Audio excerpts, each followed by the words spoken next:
السلام علیکم دوستو، ویڈیو پسند آئے تو مزید ویڈیوز کے لیے ہمارے چینل کو ضرور سبسکرائب کیجیے گا، شکریہ۔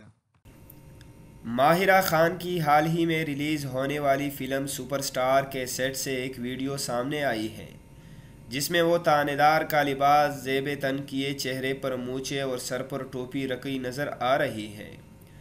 ماہرہ خان نے اس دوران ریپ سانگ گاتے ہوئے جہاں بہت سی مزاحیہ باتیں بھی کیے تو وہیں انہوں نے خود پر اداکاری نہ آنے کی تنقید کا جواب دیا۔ میرا نام ہے ماہرہ خان، کہنے سے ہو جاتا ہے سب کا کام تمام، میں ہوں ایک پٹھان۔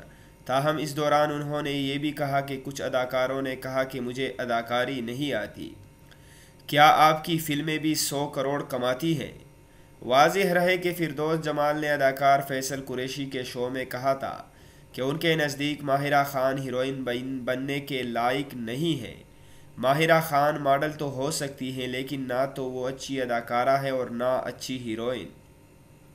اس پر سوشل میڈیا اور خود شوبز حلقوں میں ایک بحث سی چھڑ گئی تھی۔ اس میں کئی لوگوں نے ماہرہ خان کی حمایت کی تھی، لیکن بعض افراد نے فردوس جمال کو سینئر اداکار قرار دیتے ہوئے ان کی تنقید کو درست قرار دیا تھا۔